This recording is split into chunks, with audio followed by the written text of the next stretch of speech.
All right, yesterday we just finished Deuteronomy. Moses just passed away, and he gave his blessings to the children of Israel. Now Joshua is the leader of the children of Israel, and he's going to be doing things a little bit different, I would imagine, right? Because we had Moses, a prophetic type of leader, and now we have Joshua, who has the foundation of his knowledge is, the experience that he's had all this while dealing with the children of Israel was more with the military, right? So we might see two different styles of leadership.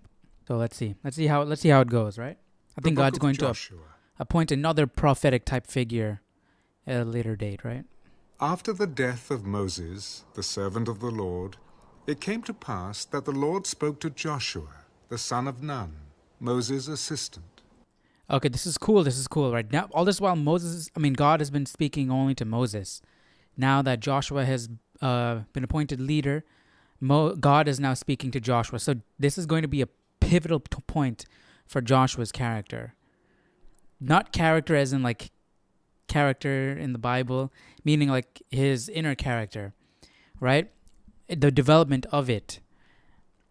Because imagine that. Imagine you've looked up to Moses this whole time, right? God has spoken to Moses. You know Moses and God have a close bond and relationship.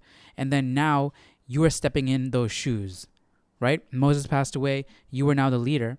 But now God is coming to you and talking to you. Once God comes to you, he's going to feel that on a whole other level. Like, holy cow, this is real, right? I'm talking to God right now. So that's like a complete different level. So let's see how he reacts to this. Of Nun, Moses' assistant. Moses, my servant, is dead. Now, therefore, arise. Go over this Jordan, you and all this people, to the land which I am giving to them, the children of Israel. Every place that the sole of your foot will tread upon, I have given you, as I said to Moses. From the wilderness and this Lebanon, as far as the great river, the river Euphrates, all the land of the Hittites, and to the great sea toward the going down of the sun, shall be your territory. No man shall be able to stand before you all the days of your life. As I was with Moses, so I will be with you. I will not leave you, nor forsake you. Be strong and of good courage, for to this people you shall divide as an inheritance the land which I swore to their fathers to give them. Only be strong and very courageous, that you may observe to do according to all the law which Moses my servant commanded you. Do not turn from it to the right hand or to the left, that you may prosper wherever you go. This book of the law shall not depart from your mouth.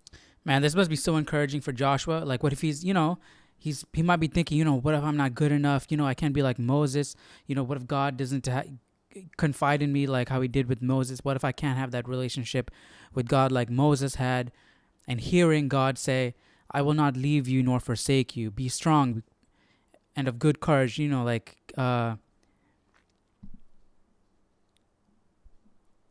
What's the word? I can't even think of the word, but you know what I mean, right? Encouragement. He's encouraging Joshua, right? Like, I feel like that would be like such a relief in Joshua's mind.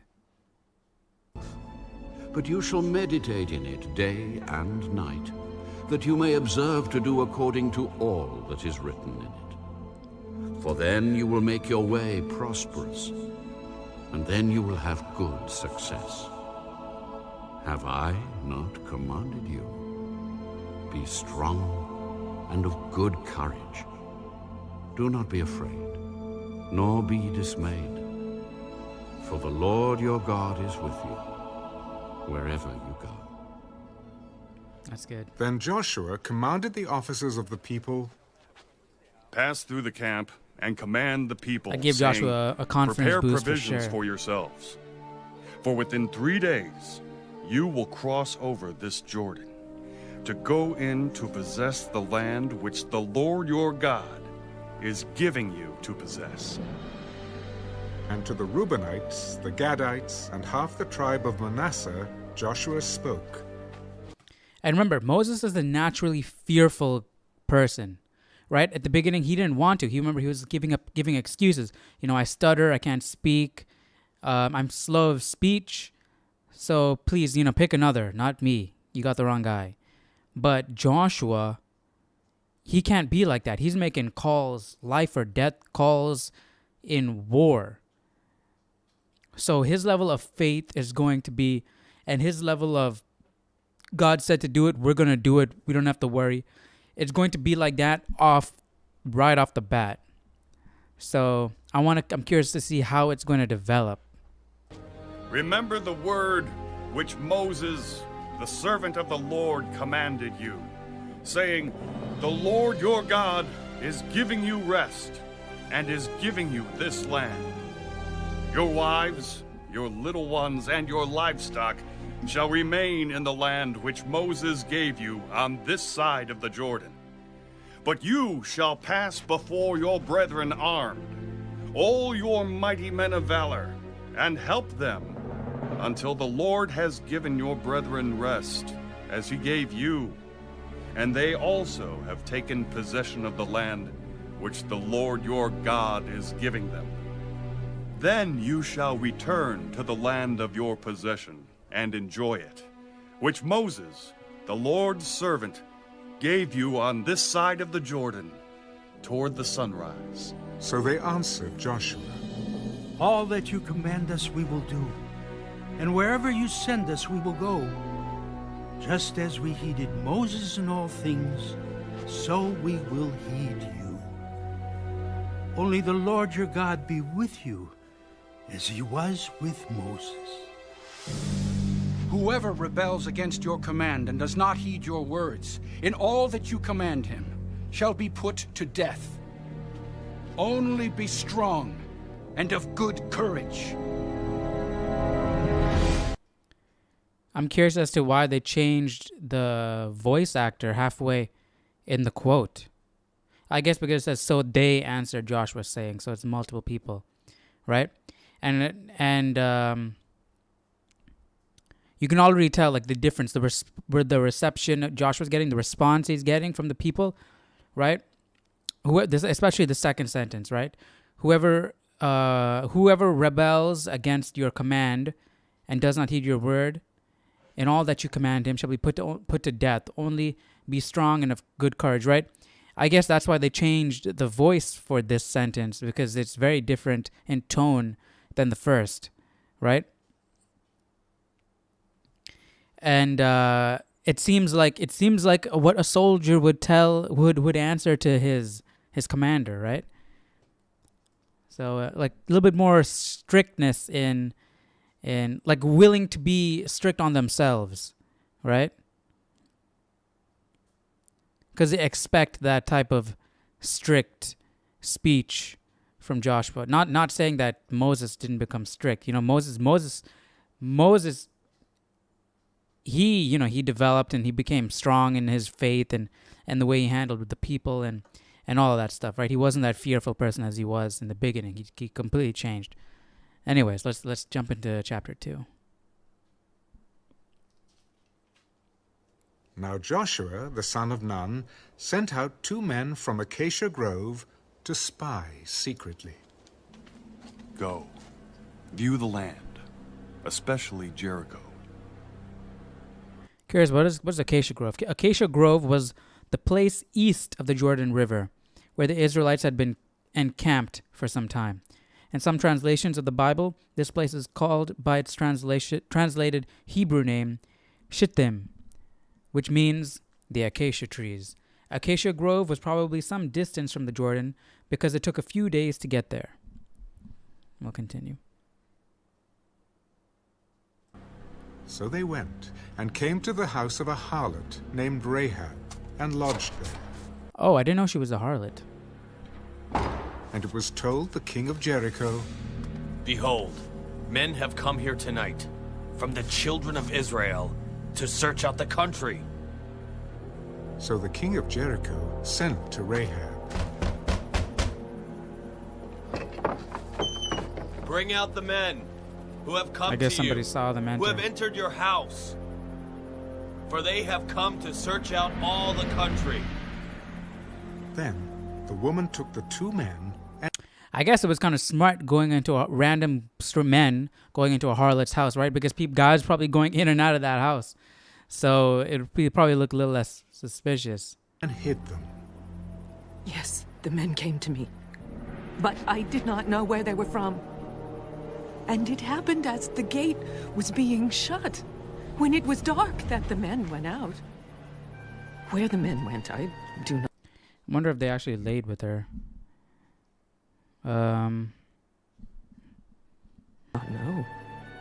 Pursue them quickly, for you may overtake them. But she had brought them up to the roof and hidden them with the stalks of flax, which she had laid in order on the roof. Then the men pursued them by the road to the Jordan, to the fords. And as soon as those who pursued them had gone out, they shut the gate. Now before they lay down, she came up to them on the roof and said to the men, I know that the Lord has given you the land, that the terror of you has fallen on us, and that all the inhabitants of the land are faint-hearted because of you. So she fears For God. we have heard how the Lord dried up the water of the Red Sea for you. Why is she When referring you to God as the Lord? Do other people in Jericho believe in God? Came out of Egypt, and what you did to the 2 kings of the Amorites, who were on the other side of the Jordan, Sihon and Og, whom you utterly Or was it just written destroyed. that way? And as soon After as the we fact. heard these things, our hearts melted. Neither did there remain any more courage in anyone because of you. For the Lord your God, I mean, they've been going on a killing He spree. is God in heaven above and on earth beneath. So she had converted. She believes in the Lord God after hearing all the things that the children of Israel have done and after all the things God has done for them.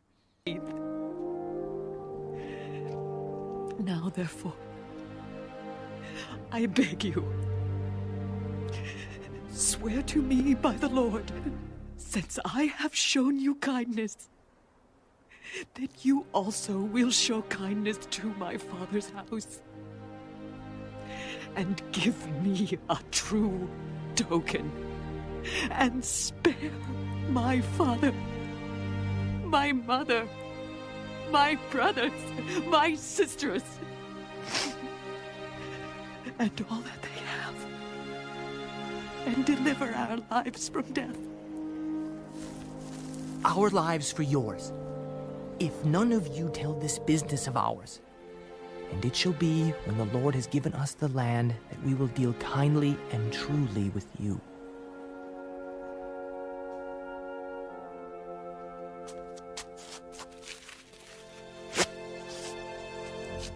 Then she let them down by a rope through the window, for her house was on the city wall. She dwelt on the wall. And she said to them, Get to the mountain, lest the pursuers meet you.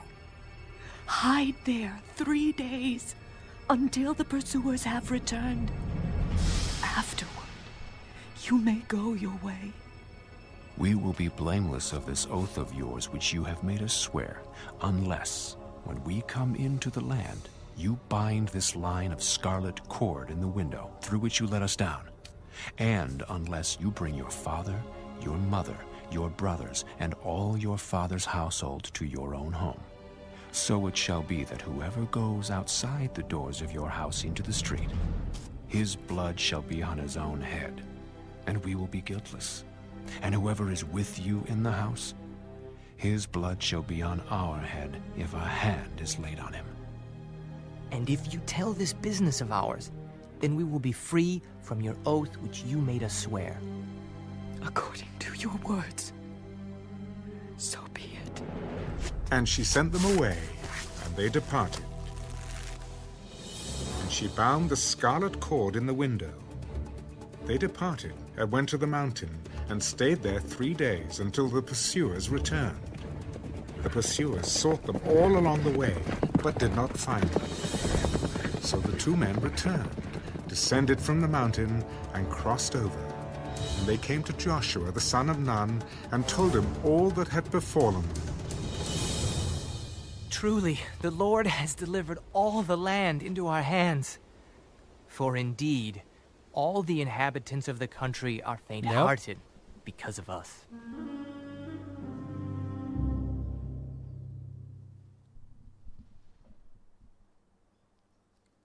What was that, 2? We want Joshua chapter 3.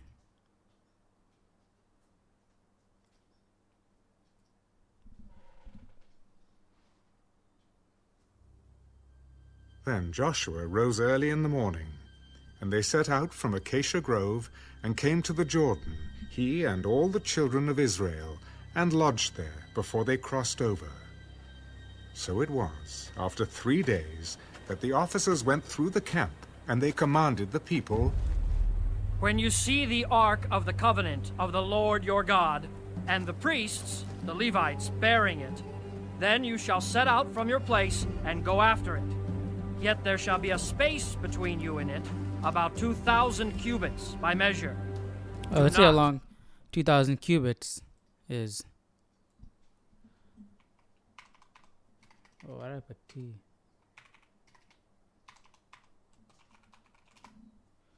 $2,000 cubits. 1 cubit is 1.5 feet.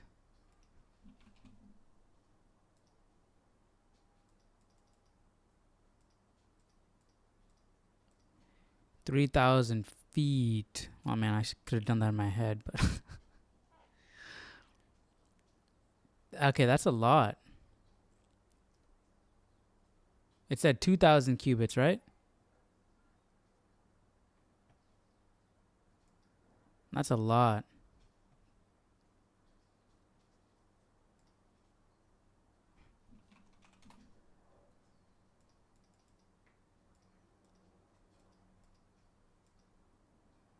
Holy.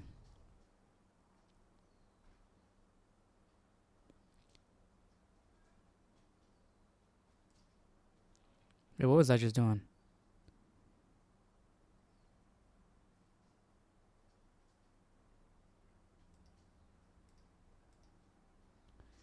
Whoop.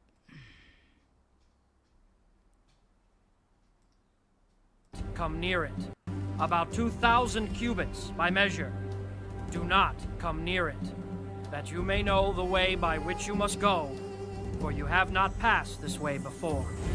And Joshua said to the people, Sanctify yourselves, for tomorrow the Lord will do wonders among you. So it's, the Ark of the Covenant is way far ahead of the children of Israel. Then Joshua spoke to the priests, Take up the Ark of the Covenant and cross over before the people. So they took up the Ark of the Covenant and went before the people. So that requires them to have faith, right? How will they know the Ark of the Covenant is getting across fine? They don't, right? Because that's 3,000 feet ahead of them, right? And the Lord said to Joshua, I mean, even if it was right there in front of them, there's so many people. There's so many people that they're not even going to see the Ark of the Covenant regardless. This day I will begin to exalt you in the sight of all Israel, that they may know that as I was with Moses, so I will be with you. You shall command the priests who bear the Ark of the Covenant, saying, When you have come to the edge of the water of the Jordan, you shall stand in the Jordan. So Joshua said to the children of Israel, Come here and hear the words of the Lord your God. By this you shall know that the living God is among you, and that he will without fail drive out from before you the Canaanites and the Hittites and the Hivites and the Perizzites and the Girgashites and the Amorites and the Jebusites.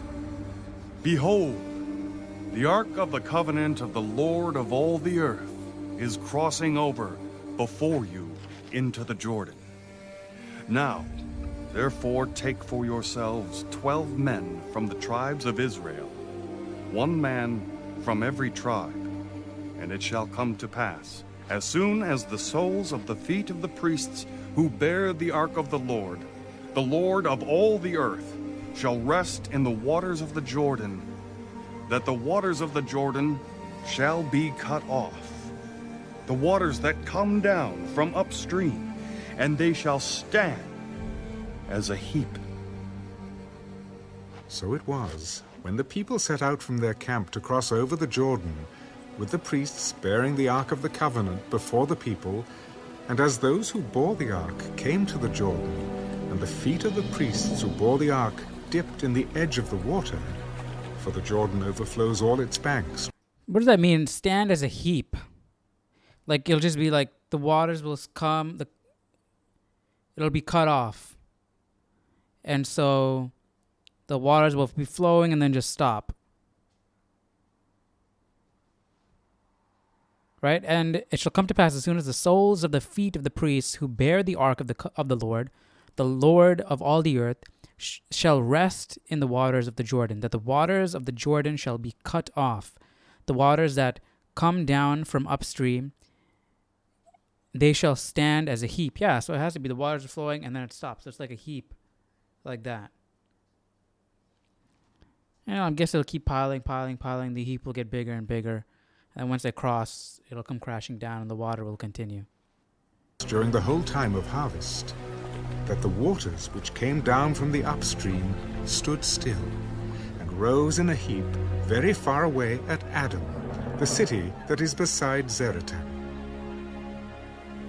So the waters that went down into the sea of Arabah, the salt sea, failed, and were cut off, and the people crossed over opposite Jericho.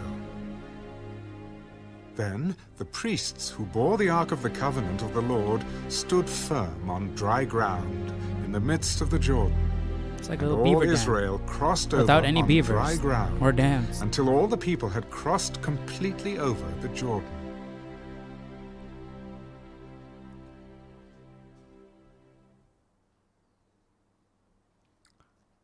Chapter 4.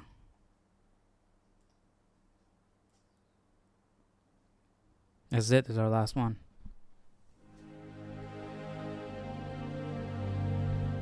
I'm happy with how things are It came going. to pass, when all the people had completely crossed over the Jordan, that the Lord spoke to Joshua. Take for yourselves 12 men from the people, 1 man from every tribe, and command them, saying, Take for yourselves 12 stones from here, out of the midst of the Jordan, from the place where the priest's feet stood firm. You shall I used to listen to this band called 12 Stones. This is where they got their name from. carry them over with you, and leave them in the lodging place where you lodge tonight. Then Joshua called the 12 men whom he had appointed from the children of Israel, 1 man from every tribe. And Joshua said to them, Cross over before the ark of the Lord your God into the midst of the Jordan. And each one of you take up a stone on his shoulder, according to the number of the tribes of the children of Israel, that this may be a sign among you when your children ask in time to come, saying, What do these stones mean to you? Then you shall answer them that the waters of the Jordan were cut off before the ark of the covenant of the Lord. When it crossed over the Jordan, the waters of the Jordan were cut off. And these stones shall be for a memorial to the children of Israel forever. And the children of Israel did so, just as Joshua commanded, and took up 12 stones from the midst of the Jordan, as the Lord had spoken to Joshua, according to the number of the tribes of the children of Israel, and carried them over with them to the place where they lodged, and laid them down there. Then Joshua set up 12 stones in the midst of the Jordan, in the place where the feet of the priests who bore the Ark of the Covenant stood. And they are there to this day. So the priests who bore the Ark stood in the midst of the Jordan. In the midst of the Jordan? Isn't it after they crossed the Jordan? Everything was finished that the Lord had commanded Joshua to speak to the people, according to all that Moses had commanded Joshua. And the people hurried. Does this Bible say anything about that? I'm guessing it's. I thought it was after they crossed the Jordan. And the 12 stones, 1 stone per tribe, would mark the spot where God performed his wonderful miracle in stopping the waters of the Jordan, so the Israelites could cross. The stones would remind the people of the great event and serve as conversation starters with their children, who would ask what they symbolize. So it can't be in the Jordan. It's just after they cross, because of how else would future generations see it? And crossed over. Then it came to pass, when all the people had completely crossed over, that the ark of the Lord and the priests crossed over in the presence of the people. Wait. I need to go back. So the ark didn't even cross yet. So that means it was in the middle of the Jordan? Then Joshua called the 12 men whom he had appointed from the children of Israel, 1 man from every tribe. And Joshua said to them, cross over before the ark of the Lord your God into the midst of the Jordan. But by this time, I thought they crossed. Let me pull up.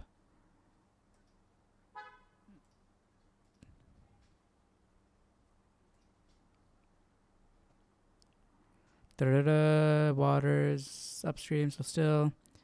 Okay, then the priest who bore the ark of the covenant stood firm on the dry ground in the midst of the Jordan, and all the Israel crossed over on dry ground until all the people had crossed completely over the Jordan.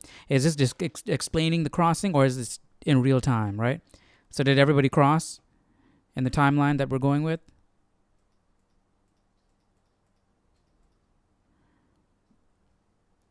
Then the priest who bore the ark of the covenant of the Lord stood firm on the dry ground in the midst of the Jordan, and all Israel crossed over on the dry ground until all the people had crossed completely over Jordan. And remember, the ark of the covenant is 3,000 feet in front of everybody. So that means if everybody crossed, the ark crossed.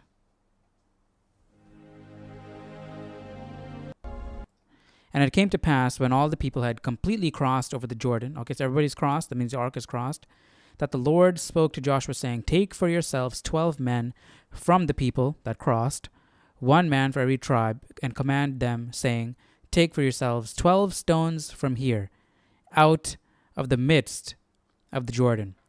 So, are they going back into the Jordan and taking 12 stones from there? Or is the area called Jordan, and that is just the Jordan River?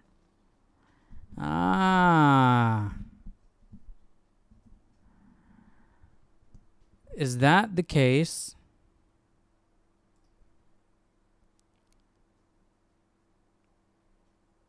But it's saying crossed over the Jordan, in the midst of the Jordan, in the midst of the Jordan. So in the area of the Jordan. So around the Jordan River. Not midst as in the middle of the Jordan. Or it could be in the middle of the Jordan. Let's look at the definition of midst so we get a clear idea. The middle position or part, the center. A position of proximity to others, right?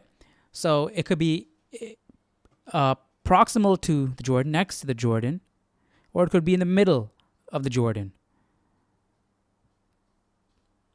I don't know. Since they all crossed, I'm going to assume that it means in proximity to the Jordan.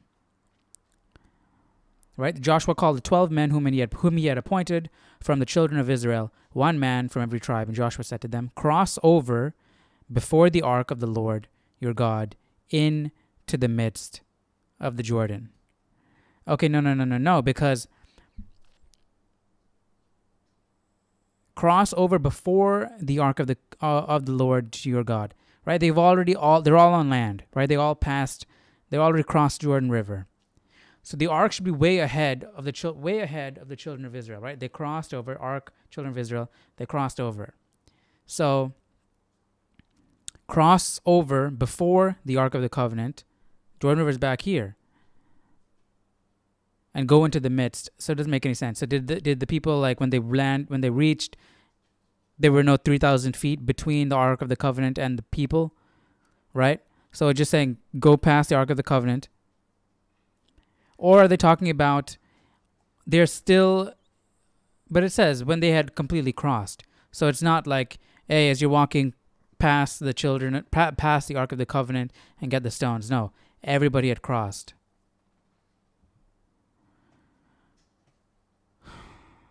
Cross over before the ark of the Lord your God into the midst of the Jordan, and each one of you take up a stone on his shoulder, according to the number of the tribes of the children of Israel, that this may be a sign among you when your children ask in time to come, saying, what do these stones mean to you? Then you shall answer them, that the waters of the Jordan were cut off before the ark of the covenant of the Lord, when it crossed over the Jordan. The waters of the Jordan were cut off, and these stones shall be for a memorial to the children of Israel forever.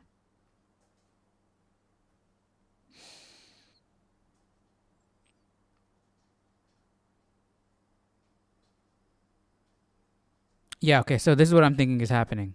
They went back into the Jordan River, got 12 stones that were from the river bed, brought them back, and placed them. That's what I think happened.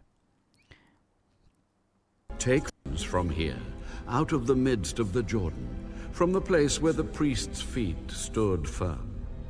You shall carry them over with you, and leave them in the lodging place where you lodge tonight. Then Joshua called the 12 men whom he had appointed from the children of Israel. I just read that so we can... Take up a stone, and stones mean to you. Then you shall answer them. The waters of the Jordan were cut off for a memorial to the children of Israel forever. And the children of Israel did so, just as Joshua commanded, and took up 12 stones from the midst of the Jordan, as the Lord had spoken to Joshua, according to the number of the tribes of the children of Israel, and carried them over with them to the place where they lodged, and laid them down there. Then Joshua set up 12 stones in the midst of the Jordan, in the place where the feet of the priests who bore the Ark of the Covenant stood. And they are there to this day. So the priests who bore the ark stood in the midst of the Jordan until everything was finished that the Lord had commanded Joshua to speak to the people, according to all that Moses had commanded Joshua. And the people hurried and crossed over. Then it came to pass, when all the people had... What? So the priests who bore the ark stood in the midst of the Jordan until everything was finished. So are they standing in the middle of the Jordan, like holding it back? That the Lord had commanded Joshua to speak to the people, according to all that Moses had commanded Joshua. And the people hurried and crossed over. See, they still haven't crossed over yet. Then it came to pass, when all the people had completely crossed over, that the ark of the Lord and the priests crossed over in the presence of the people.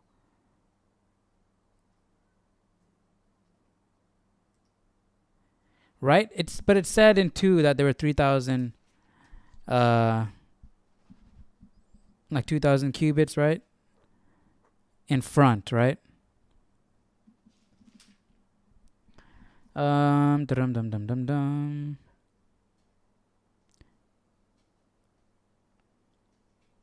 When you see the ark of the covenant of the Lord your God and the priests and the Levites bearing it, then you shall set out from your place and go after it. Yet there shall be a space between you and it, about 2,000 cubits by measure. Do not come near it, that you may know the way by which you must go.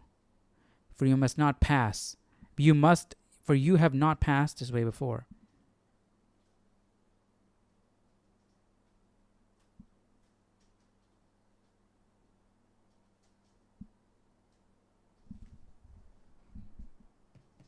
What do you mean when you see the ark of the covenant of the Lord? Let's go back a little bit. Then Joshua rose early in the morning, and they set out from Acacia Grove, and it came. I'm reading Joshua 3, and came to the Jordan, he and all the children of Israel, and lodged there before they crossed the river. So it was after 3 days that the officers went through the camp, and they commanded the people, saying, when you see the ark of the covenant of the Lord your God and the priests of the Levites bearing it, then you shall set out from your place and go after it. So that means the ark went first. Yet there shall be a space between you and it, about 2,000 cubits by measure. Do not come near it, that you may know the way by which you must go. Okay. But it's saying here that the priests who bore the ark stood in the midst of the Jordan until everything was finished. That the Lord had commanded Joshua to speak, right? And it makes sense that if the ark was standing in the midst of the Jordan and everyone was walking past them, it would make sense that the 12 that Joshua chose had to walk past them, right? Because that's what it said. Go past the ark into the midst of the Jordan and get the 12 stones.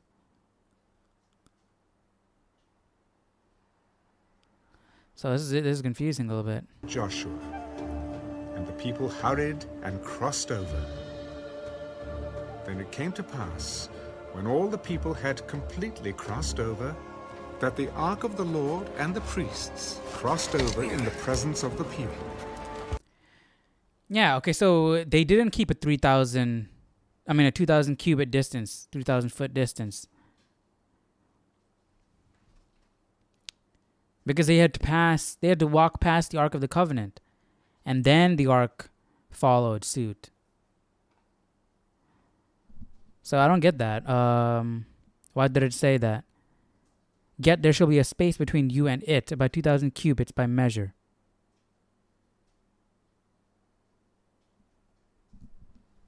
And the men of Reuben, the men of Gad, and half the tribe of Manasseh crossed over armed before the children of Israel, as Moses had spoken to them. About 40,000, prepared for war, crossed over before the Lord for battle to the plains of Jericho. On that day, the Lord exalted Joshua in the sight of all Israel, and they feared him, as they had feared Moses all the days of his life. Then the Lord spoke to Joshua, command the priests who bear the Ark of the Testimony to come up from the Jordan. Joshua therefore commanded the priests, come up from the Jordan. And it came to pass, when the priests who bore the Ark of the Covenant of the Lord...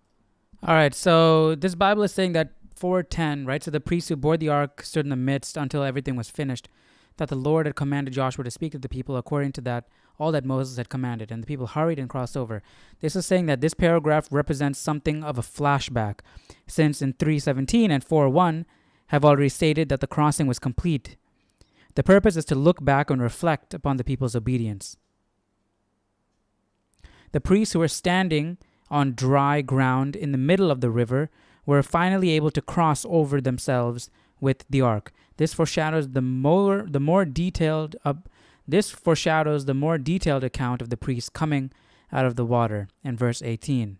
Did we get to 18? No, we didn't. Or did we? The Lord had come from the midst of the Jordan, and the soles of the priests' feet touched the dry land, that the waters of the Jordan returned to their place.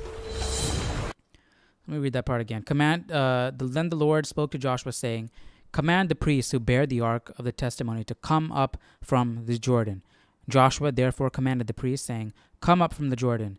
And it came to pass, when the priests who bore the ark of the covenant of the Lord had come from the midst of the Jordan, and the soles of the priests' feet touched the land, that the waters of the Jordan returned to their place and overflowed all its banks as before. All right, so that means that the people did walk past the priests, which means that they did not keep a 2,000 cubit feet distance. So why did it say that they had to keep a 2,000 cubit distance? I don't know. Because what it looks like is they probably kept a 2,000 cubit distance from the get-go. And then the ark stood still, and then the people walked across. And overflowed all its banks as before.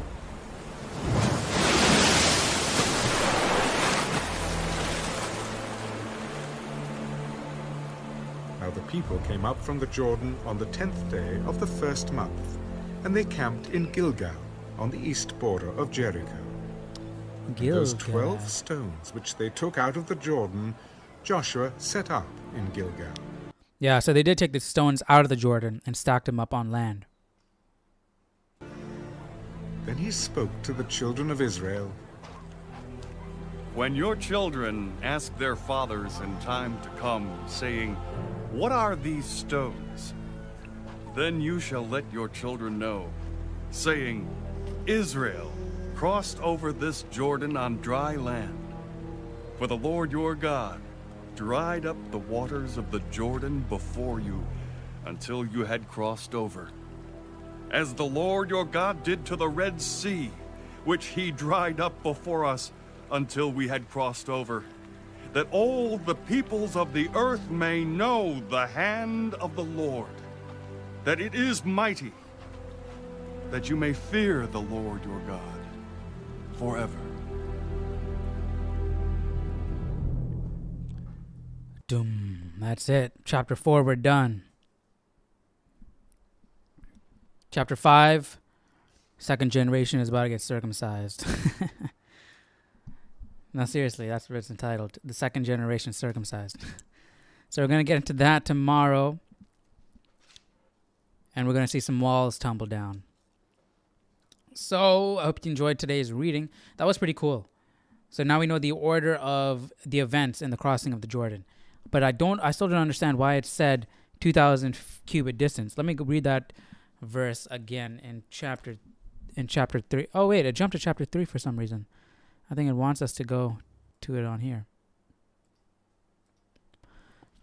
So that is chapter 3, 4.